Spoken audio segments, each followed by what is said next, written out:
They call me Ramzan.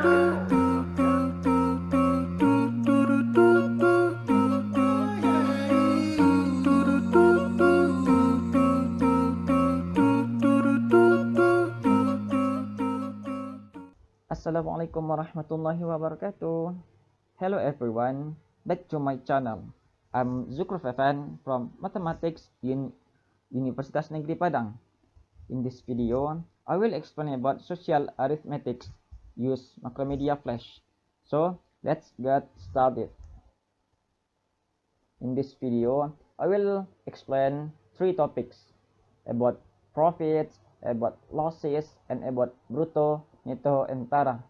So the first topic, let's talking about profits. And do you know when is a seller said to be profitable?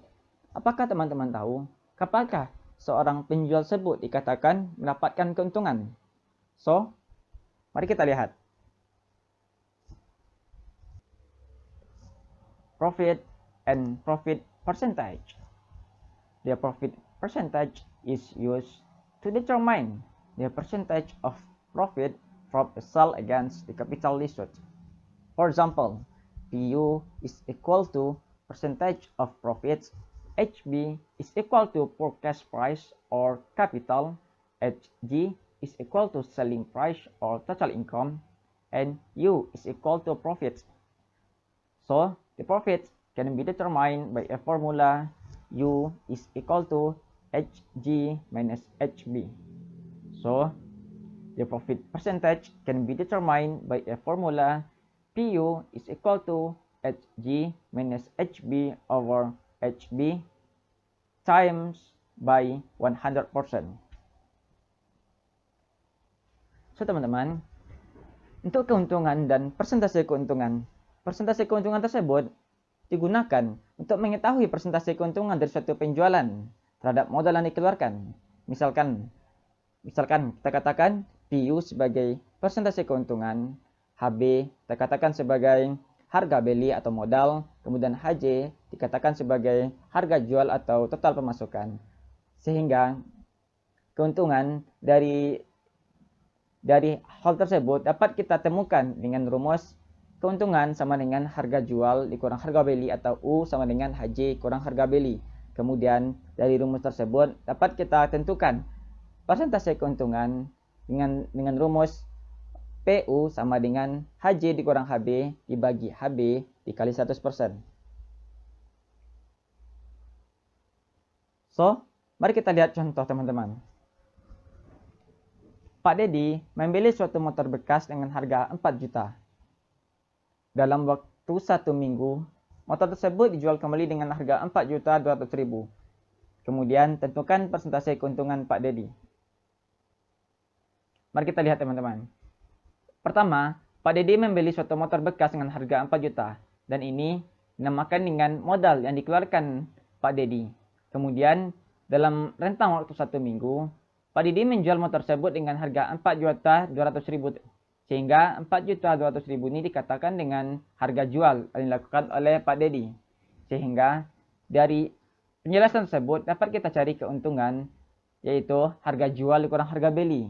Yang harga jualnya yaitu 4.200.000, kemudian harga belinya 4 juta sehingga dapatlah keuntungan sebesar 2 juta rupiah.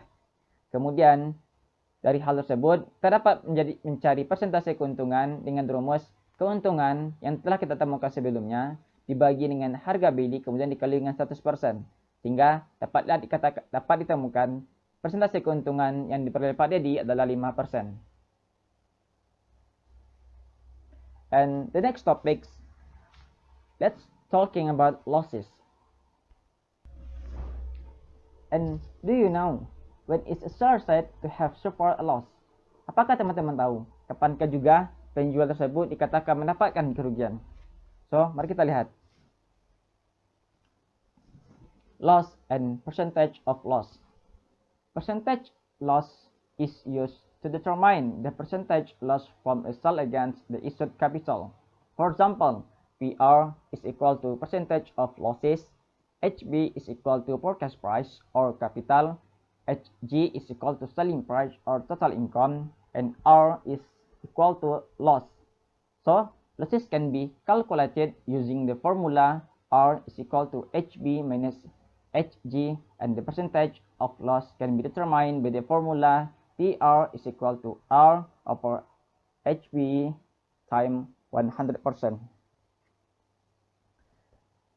Persentase kerugian digunakan untuk mengetahui persentase kerugian dari suatu penjualan terhadap modal yang dikeluarkan. Misalnya kita katakan PR atau persentase kerugian, HB dikatakan dengan harga beli atau modal, HJ dikatakan harga jual atau total pemasukan, sehingga persentase dari keuntungan atau kita tentukan kerugian terlebih dahulu, yaitu kerugiannya ialah R sama dengan harga beli dikurang harga jual. Ini merupakan kebalikan dari rumus keuntungan. Kemudian persentase dari kerugian dapat kita temukan dengan rumus persentase kerugian sama dengan R dibagi HB dikali 100%. So, mari kita lihat contoh. Pak Rudi membeli sepetak tanah dengan harga 40 juta.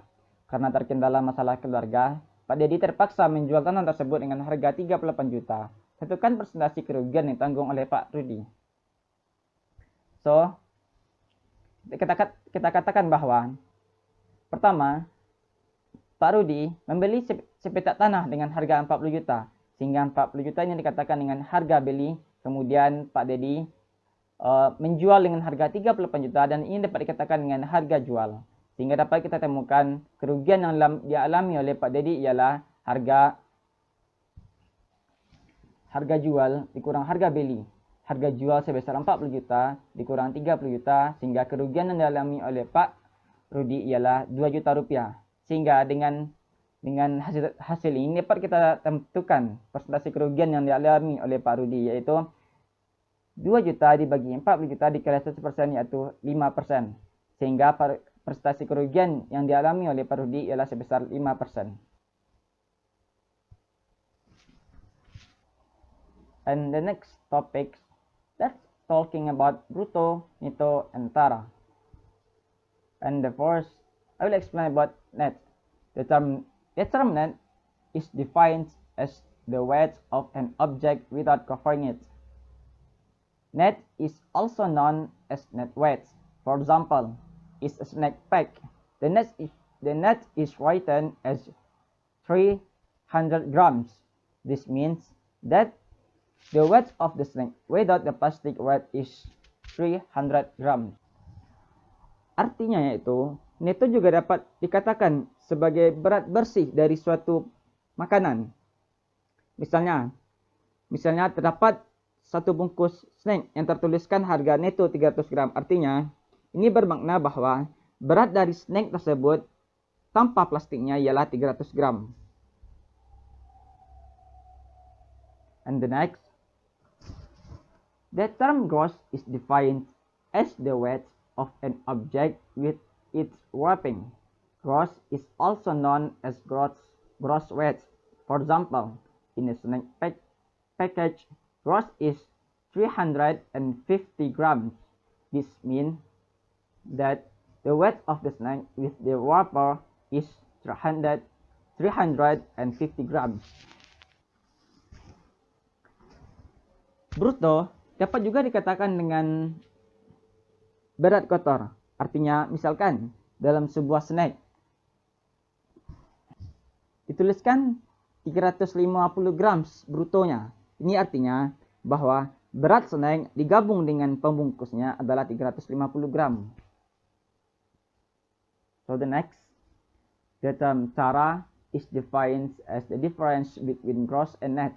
For example, it is known that the snack package is written as gross. It is written 350 grams, while the net is 300 grams. This means that the pure less is 50 grams, or simply the packaging weight of the snack without its content.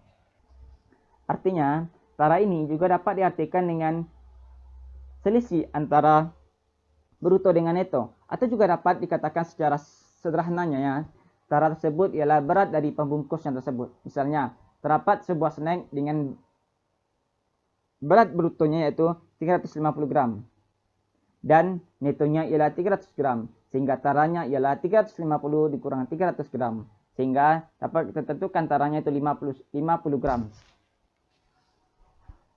The next, percentage net and tara. For example, it is known that net is equal to N, tara is equal to T, and gross is equal to G. Percentage net is equal to percent N, and percentage tara is equal to percent T.